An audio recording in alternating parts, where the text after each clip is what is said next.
At a friend's birthday party, Adrien brought the little plaything he kept his. The girl looked at me, voice bright and artless. Adrien says Lily's American coffee is unbeatable. May I have the honor today? Adrien lifted his chin at me. Well, go make it. I stood up and walked out of the banquet hall. I never went back. Before we go further, please subscribe to this channel and tell us in the comments where you're listening from. The friend's birthday party was being held at his own villa. Originally, Adrien had told me that after work he would pick me up and we'd go together. But by evening he called and said the driver would take me instead. He didn't explain the change of plan and I didn't ask. That was how we always were. He never had to account to me. Yet the moment I stepped into the banquet hall, I felt the discreet stares from every side. Curious, gossipy, pitying. Soon I knew why. I saw Adrien talking with the host, with a pretty girl clinging to his arm. A sharp pain shot through me, spreading until every nerve ached. Only then did I understand why he had broken our arrangement. He hadn't come for me because he was bringing someone else. I couldn't fathom why, if he wanted his at his side, he still insisted I show up. Did he have to humiliate me in public? I stood frozen. Perhaps sensing my gaze, Adrien turned. When he saw me, no flicker of guilt crossed his face. He greeted me as casually as ever and gave a small nod. You're here. The host beside him turned crimson. Even his smile looked twisted.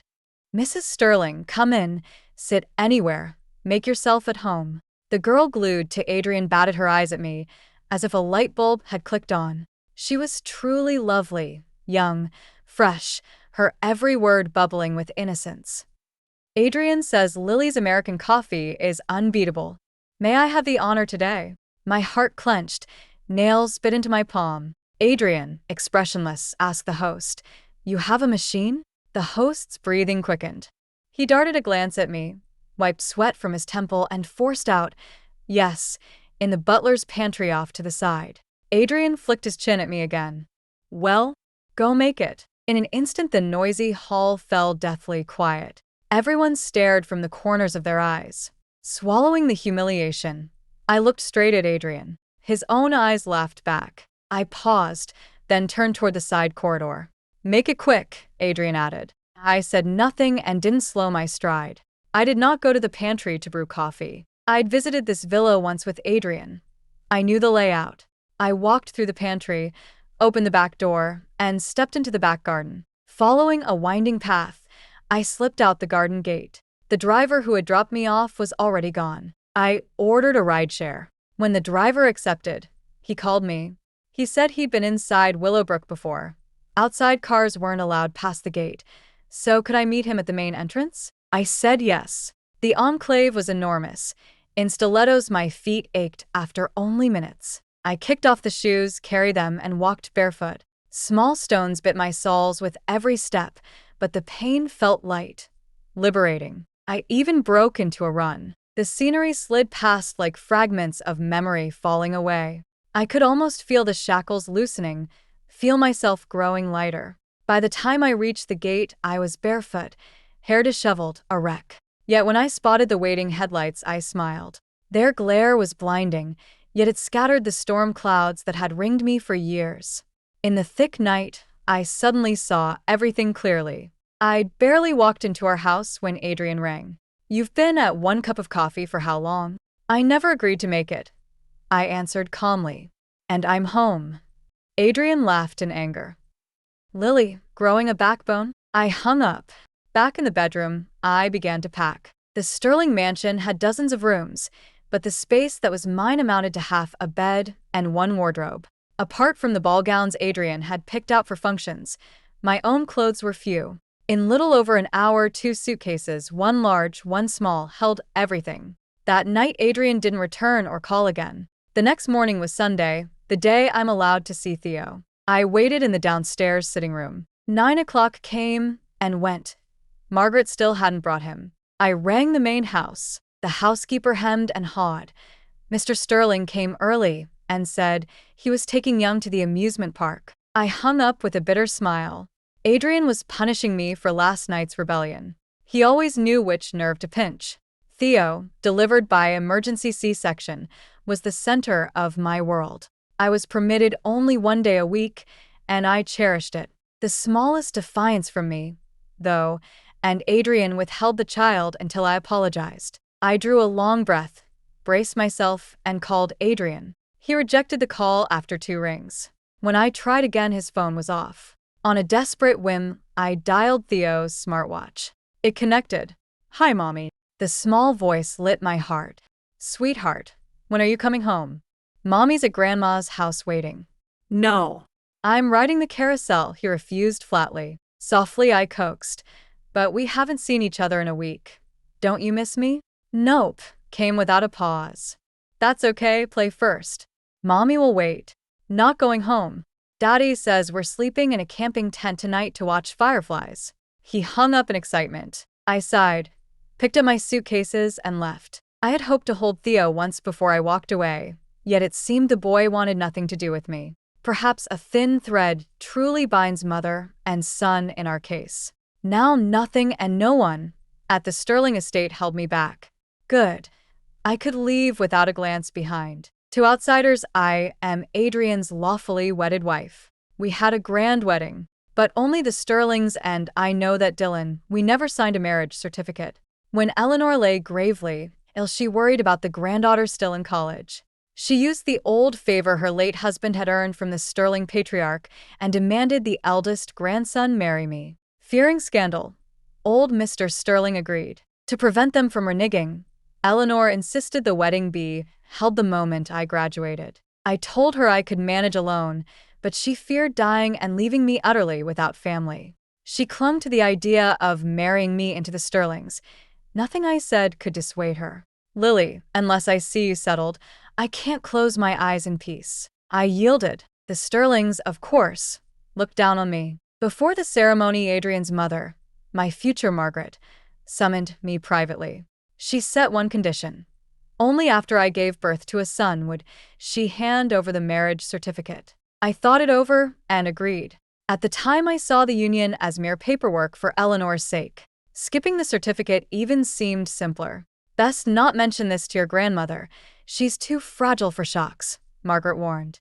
I assumed it would be a marriage in name only. Once Eleanor passed, I would leave. What I hadn't foreseen was falling in love with Adrien. During the first year, he treated me with real tenderness. Fresh out of college and job hunting, I was installed in the CEO's office at Sterling Group.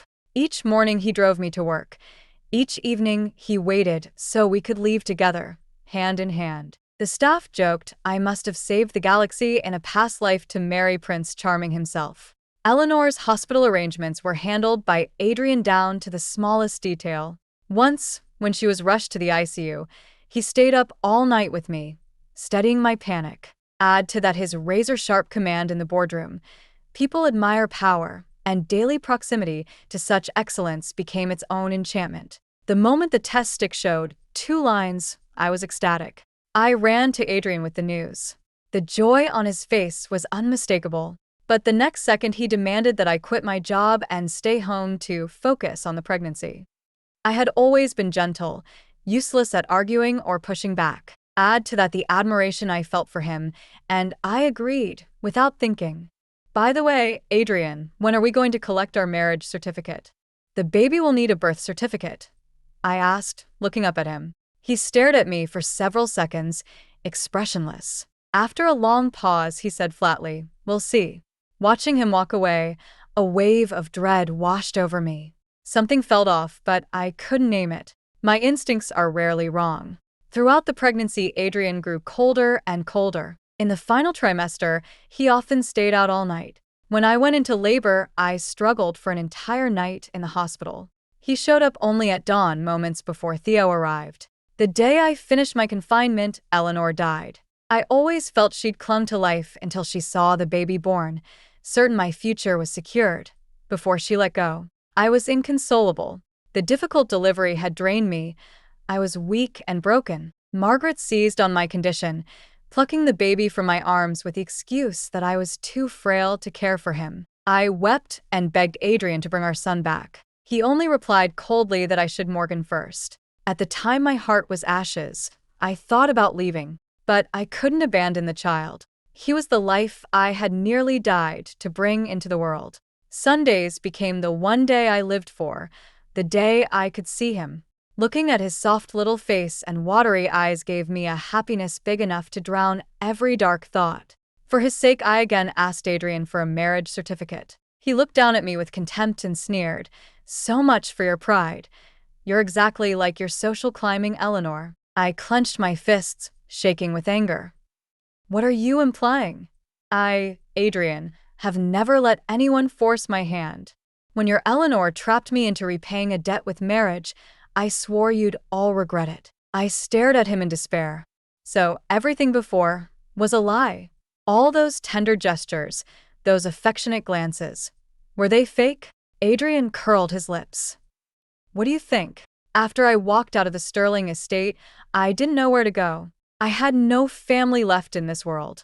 Just as Eleanor had feared, I was completely alone. Yet it didn't feel so terrible. I wasn't lonely or frightened. I could be fine by myself. Lacking a destination, I simply stopped thinking about it. I checked into a hotel, watched TV, scrolled my phone, ate, slept. No more getting up at dawn to grind Adrien's coffee. No more bracing for Margaret's random calls and invented scoldings. No more devouring parenting guides I was never allowed to apply. I could lie in bed all day, mind blank, thinking nothing at all. That afternoon, bored, I switched on the TV and happened upon a series shot in Dolly. The scenery was impossibly beautiful, and it pulled me in. I leapt off the bed and booked the first flight to Yunnan the next morning. While I waited at the airport, my phone rang. It was Estate. "Mrs. Sterling, I'll bring Young over shortly. Please be home." Only then did I realize it was Quinn again. A whole week had slipped by in the hotel, and apparently no one at the estate had noticed I hadn't come home. When the gate announcement called my flight, I blurted, "Don't bother, I'm not home," and hung up. The moment the plane took off, the phone rang again. Theo piped up, shrill and furious. "Bad mommy. If you won't see me, I don't want you either. Daddy says you can't come home. Humph." Before I could answer, he hung up. I stared at the screen and gave a helpless laugh. All these years I'd forced myself to stay at the Sterling estate for Theo's sake, bending to Adrien, tiptoeing around him. A single frown from him had been enough to make me panic that he'd cut my visits. Like every self-deluding mother, I'd wanted to keep the family intact for my child. The self-righteous devotion was ridiculous, because the child didn't need it. Theo was raised in the estate. I saw him only on Sundays. No matter how hard I tried each visit, I felt him slipping further away. He felt like a chore he had to finish. By mid-afternoon, he fussed to go home. I had to admit, Theo didn't need a mother. He didn't even like me. So I would oblige him. From now on, I wouldn't trouble him with my presence. Dolly was lovelier than on television. I rented a room in a guest house, strolled the streets daily, soaked in the views, sampled the food. Pure contentment. The clean air felt as if it could scour a person spotless. For the first time, I sat down and really thought about my life and my future. Up to now, I had been passive. I had passively accepted my parents' deaths, passively obeyed Eleanor, passively stayed for the child. It seemed I had never once taken the initiative for myself. From now on, I decided I would live for me. Leaning on the guest house windowsill, staring at the flawless blue sky, I tried to remember what I actually wanted. Once upon a time, I must have had dreams. Nothing grand. I had never been ambitious, never chased riches. I only wanted an ordinary little life of my own. Back in college, I dreamed of opening my own bookshop, a cozy place where like-minded people could linger. Profit had never mattered, and now money wasn't a problem. Eleanor had left me a small legacy. After she died, I sold her capital apartment, tiny, but still worth a tidy sum. It sat untouched in my account. At the wedding, the Sterlings had handed over a $10 million dowry and several sets of jewelry, likewise untouched. Each month, Adrien transferred a monthly allowance of $300,000. My expenses rarely topped $20,000. Between the estate and the housekeeper, everything Theo or the household needed was already provided. My only real outlay had been toys and gifts for Theo. When Adrien's cousin learned the amount of my allowance, she mocked, So that's all my brother pays to humiliate you. No wonder he married you off for a lousy 10 million. To them, a monthly allowance of 300,000 was an insult. A $10 million dowry was pocket change. Perhaps I simply didn't belong in their world. Their daughters and wives dropped a few $100,000 on a handbag or a spa weekend without blinking.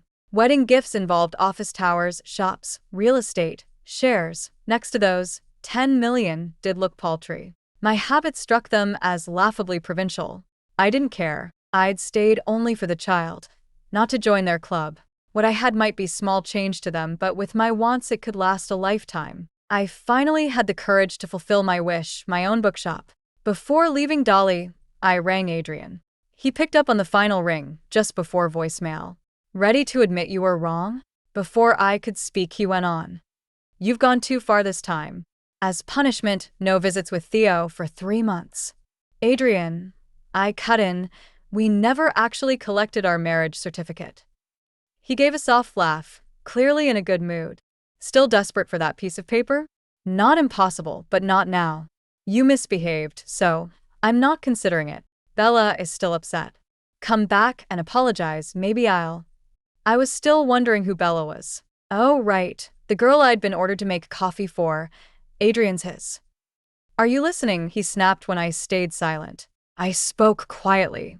Since there's no certificate, we can separate without divorce papers. His voice froze. After a long pause, he demanded, What do you mean? Adrien, we're finished. Do you have any idea what you're saying? Yes. Let's not meet again. Keep the $10 million dowry. Call it compensation for giving birth to Theo. Fine, great. He sounded half-crazed with anger. Don't ever dream of seeing Theo again. I gave a weak smile at the dead screen. The child I'd nearly died to deliver had become his favorite weapon against me. For my child's sake, I compromised again and again, swallowing every injustice. Just as he'd wanted, the boy had grown distant from me. He didn't love his mother in the least. That, more than anything, let me walk away without looking back. I returned to a small county seat in the South. It was the place my parents and I had lived when I was small. Before Mom passed, the 3 of us had been happy there. Mom had grown up in Capital, and when she insisted on marrying South, Eleanor had resisted at first. But Dad's character won her over, and in the end Eleanor entrusted her daughter to him. Mom used to say that, though she'd been raised in Capital, she loathed the dry air. She loved this southern town, warm, humid, comfortable in every season. I guess I really am her daughter. I feel exactly the same. Even after I moved to Capital and lived there for years, I never adjusted. Deep down, the town where I was born is the one I love. When I needed somewhere to start over, it was the first place that came to mind. The house of my childhood had long since been sold. I hunted for weeks before I chose a courtyard house in the old town quarter. A front room faced the street. It had once been a shop. I turned it into the bookshop. Behind the shop, I remodeled the remaining rooms into my own living space. Living room, bedroom, kitchen, dining nook, bathroom, everything I needed. In the little yard, I planted every flower and herb I could find. When the work was done, the place looked just the way I'd imagined. On the sunniest day I could find, I moved in and held a modest opening ceremony for the bookshop. As I'd expected, business was quiet. Now and then a neighborhood student drifted in to browse. Often the place was deserted. That suited me perfectly. In the hush, I could sit behind the counter and work on my novel. I'd loved writing since college. My short stories had appeared in small magazines from time to time. Once I even serialized a novella online. The response was good, I gained a following, and the royalty check was fat enough to surprise me. Back then, my plan had been simple. Land a job at a magazine or publishing house after graduation, and write on the side. But the day I received my diploma, Adrien summoned me into his company. Marriage and motherhood followed, and writing slipped from my hands. Now I mean to coax the habit back, sentence by sentence. Doing what I love, living gently. That is the life I'm arranging for myself. One afternoon, I was typing away while a sudden summer storm erupted. Rain cracked against the window panes. Within minutes, a sheet of water crept across the threshold. A tall young man on a shared bicycle skidded to the curb, sprang off, and sprinted toward the door, cradling something against his chest. "Excuse me, could I shelter here for a minute?" he called from under the eaves, wiping the object with his palm. "Come inside," I answered, smiling. "Better not, I'm soaked. I'll ruin your floor." He lifted his head, brushing rain from his brow, and froze when he saw me. I took in the face, rough-hewn, sun-browned, straight black eyebrows over bright eyes, and thought, handsome, unquestionably. A few seconds ticked by before he found his voice. "Lily, when did you come back? Do we know each other?" I asked, startled. I was certain I'd never met this tall, vivid stranger. He grinned, teeth white against the rain. "I'm Logan." "Logan?" I searched my memory and came up empty. 17 years ago, the mall fire downtown, your father carried me out. Later The words yanked me backward in time. Before I turned 10, my world had been perfect. Mom and Dad adored each other and doted on me. Then, overnight, it shattered. Dad was a firefighter. A blaze fire incident erupted in the city center mall, and his crew rushed in. Every shopper survived. My father and one other firefighter did not. We buried Dad, and within weeks Mom, riding her scooter in a daze of grief, was struck by a truck and killed on the spot. In the space of a month, I was an orphan. Eleanor brought me to Capitol. A short while later, Grandpa died too. I convinced myself I was cursed, a living beacon of bad luck. First Mom and Dad, then Grandpa. Self-loathing took root. I became timid, withdrawn, bleak. Eleanor noticed, took me to a therapist, but the rot had already set. "I'm sorry," Logan said, pulling me back. "If he hadn't gone back for us, Mr. Sterling." "It's all right," I said, and meant it. He was doing his job. Once I had raged in secret. "Why did you save strangers and leave us? Couldn't you love us enough to stay?" I blamed him for Mom's death by heartbreak. Years had to pass before I understood. That unflinching sense of duty was exactly why Mom had married him. He wore his uniform like a second skin, spoke of his work with shining pride. I stopped blaming him. I began to feel proud myself. "Here. Does this look familiar?" Logan lifted a small ceramic flower pot. I took it, astonished. Mine? Memory flooded back. Dad had taken me to a paint-your-own pottery studio when I was 7. On the base I'd scratched the crooked letters LILY. I'd planted a cactus inside it. If Logan hadn't appeared, the pot would have stayed forgotten forever. "How did you get this?" I asked, tracing the rim. He smiled, a little shy. "After you moved away, I went to your old house."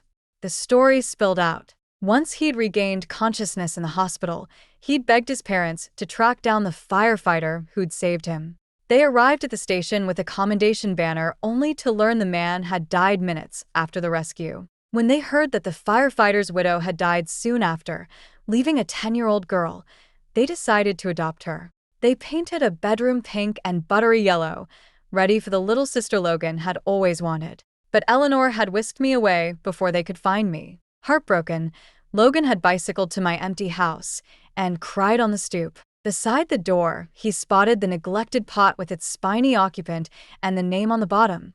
He took it home. I'd never kept a plant before. I watered that cactus every single day, and it still died within a week. I burst out laughing. "Let me guess, you drowned it? How did you know?" He laughed with me. Later I learned cacti hate daily drinks. I did the exact same thing.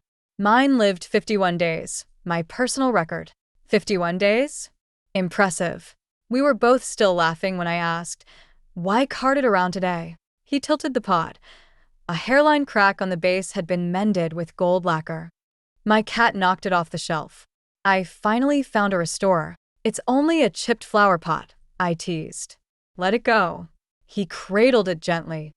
"Not a chance. It's worth keeping."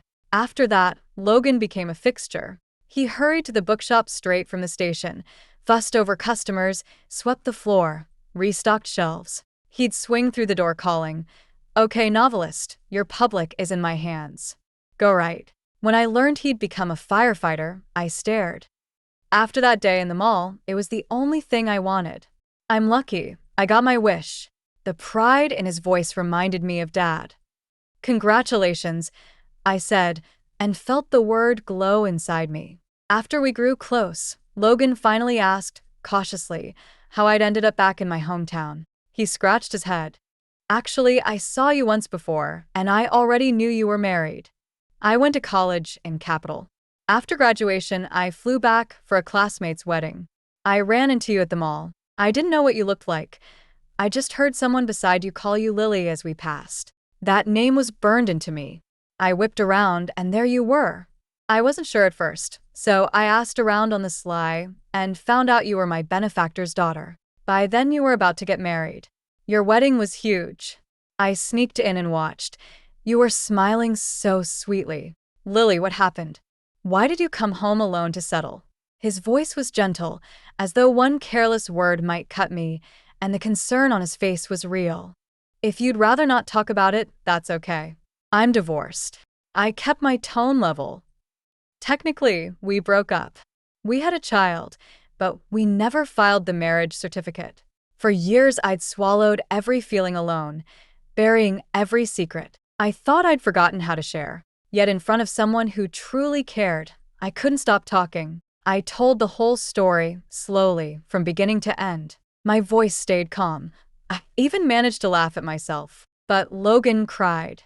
I stared, half amused. Why are you crying? They actually hurt you like that. Another tear slid down. Lily, you've suffered. In his eyes I saw an emotion I hadn't met in ages. The same one that used to shine in Mom's and in Eleanor's eyes. Heartache. He was aching for me. Cameron. I felt cherished again. My heart warmed. There are feelings grown-ups don't have to name. I started accepting Logan's quiet care. Being with him was easy. There was no pressure, no resistance.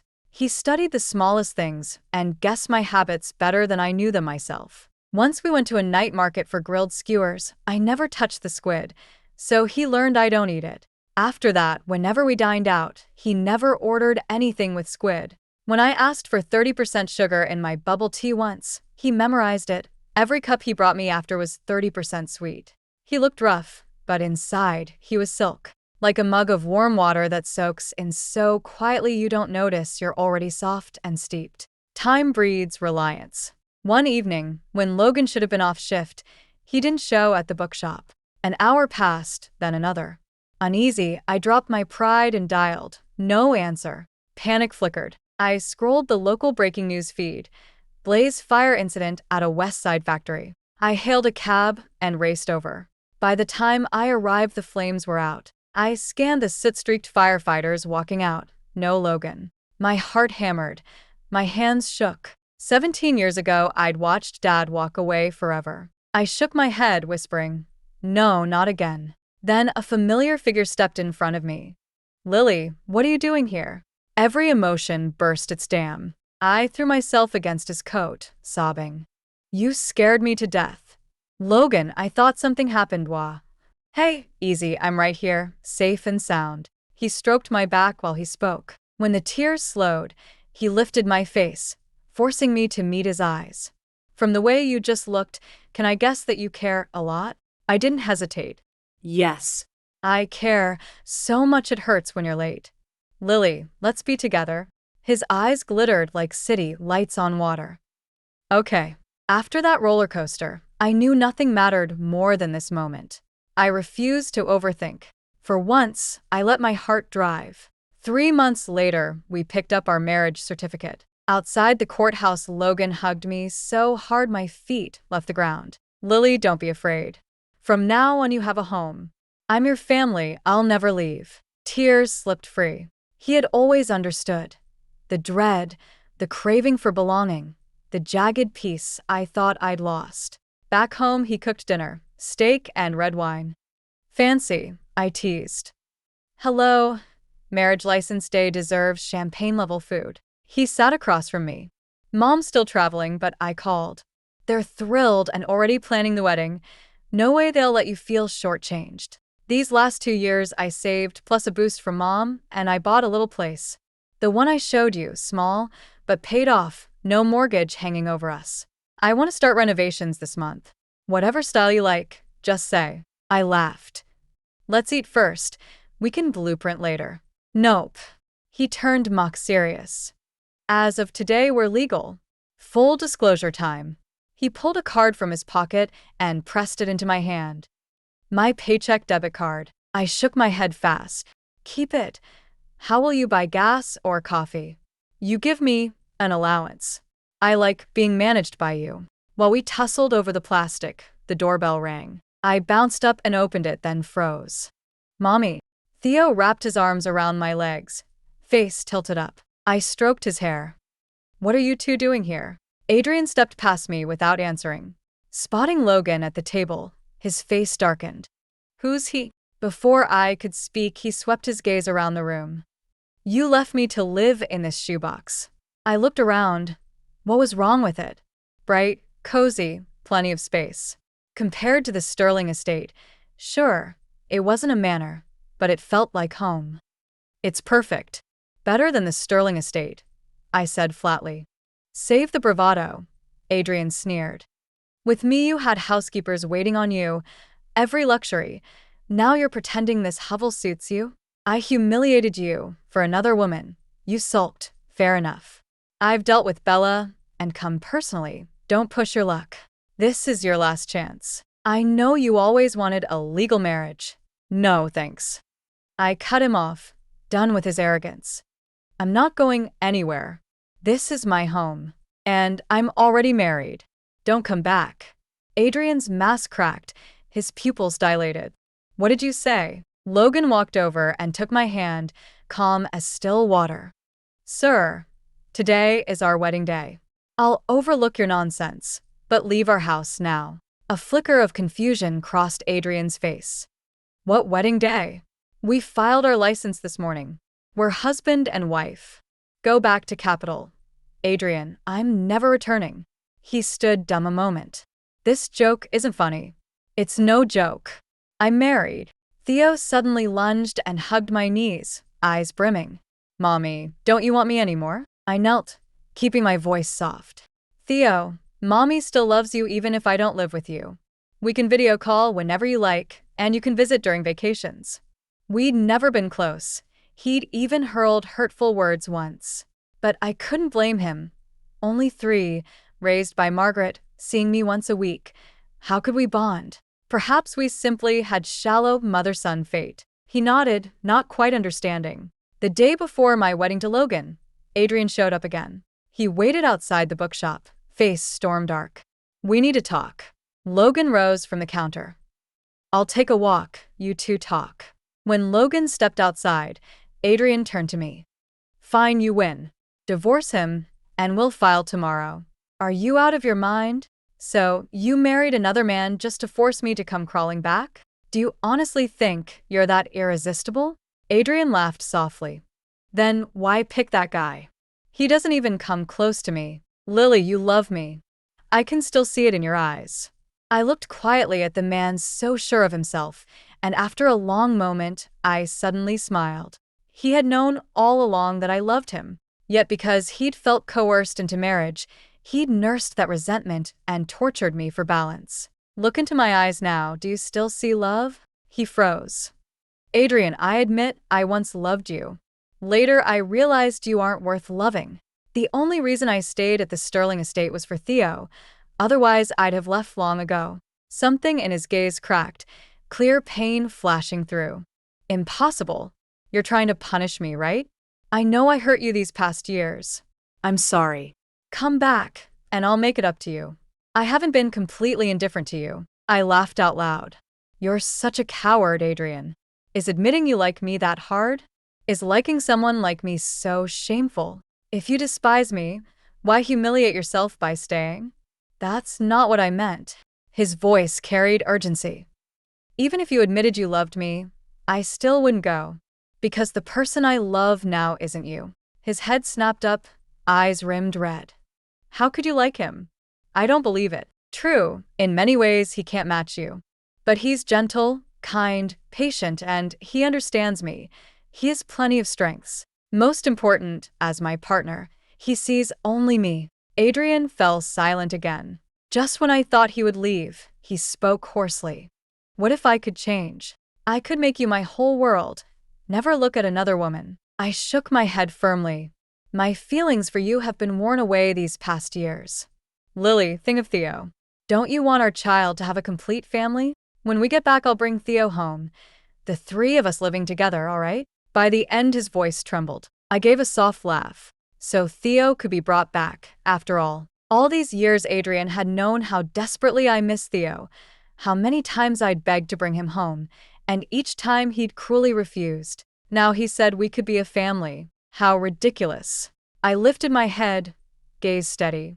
From the day Theo was born, you've used him to control me. From now on, he'll never again be leverage against me, because I've learned to love myself. From today on, I put myself first. No one will hurt me again. Adrien left in defeat. Logan rushed in, panic in his steps, and hugged me hard. I squirmed.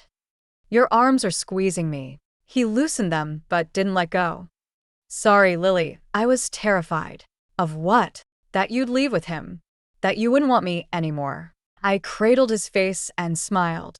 Silly, I'm your wife. How could I go with anyone else? But you haven't told me you low. Sure. I cut him off. What's tomorrow? Our wedding. Then don't you want to hear the confession during the ceremony? He nodded vigorously. Right. He slapped his forehead. I have to run through the order with the officiant. It's our big day. Nothing can go wrong. Oh no, my memory's awful. What if I blank out tomorrow? Suddenly anxious, he paced the room. I can't stay. I'll prep now. Pull an all-nighter if I have to.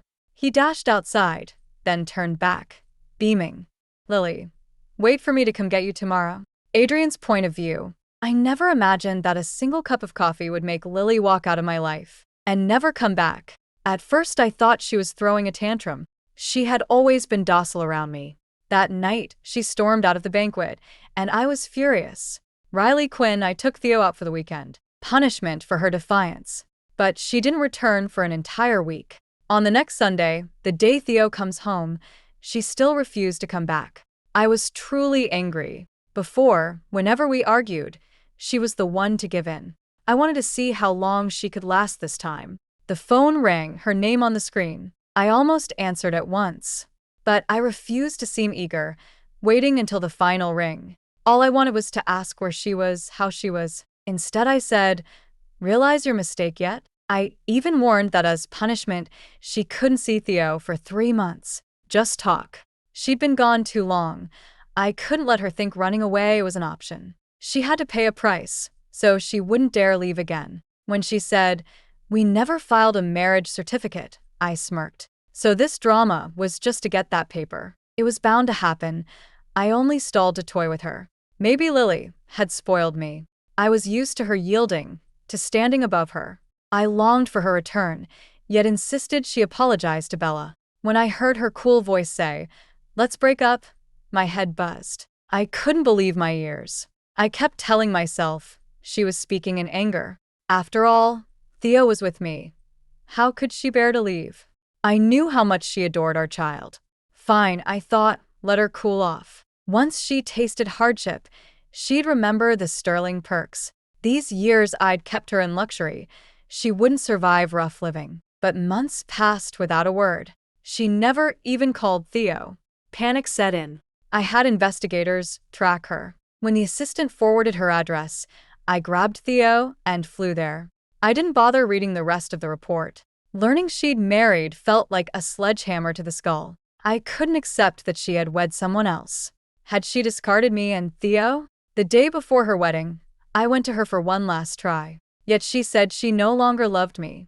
From her eyes, I saw she truly had let go. I had lost her forever. On her wedding day, I watched from afar. She took the mic and declared to her groom, I love you. Jealousy clawed at me. She had never said those words to me. Her smile was radiant, bliss shining in her gaze. And it broke my heart. Her happiness no longer came from me. Sometimes I wonder when I fell for Lily. Maybe the instant we met. We were seated at the same table for dinner. She smiled timidly, eyes as innocent as a doe's. So lovely it sparked desire, the urge to possess. Only later did it dawn on me. I hadn't been entirely forced into marrying her. No one could truly compel me if I refused.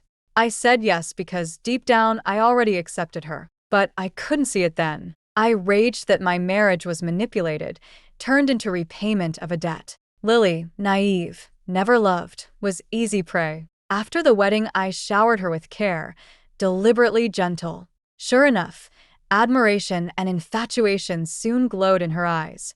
Once she was pregnant, I began to pull away. That was my revenge. No one had ever forced my hand, until her grandmother. So, I retaliated against her. After Theo was born and she again brought up the certificate, I mocked her and Eleanor. When Mother took Theo, I didn't object. Back then, she truly couldn't cope. Just out of delivery, Eleanor gone. She was thin as paper, fragile. I thought rest would help Morgan. Yet as her gaze toward me cooled, panic stirred. I couldn't stand her eyes, no longer fixed on me in adoration. I wanted to seize her face, force her to look. Riley, I did something foolish. I began using Theo as leverage. Whenever she disobeyed, I barred her from seeing him. Predictably, she turned docile again. Even when I dated other women, she stayed silent. Still, I felt hollow. She became a doll, obedient, unmoved. I longed for some emotion, anger, anything. I escalated, trying to provoke her. Our marriage spiraled into that vicious cycle, and I was powerless to stop it. Thanks for listening. On a scale of 1 to 10, how would you rate this story? If you enjoyed it, please like and share. We look forward to your comments. Don't forget to subscribe for more tales. See you next time.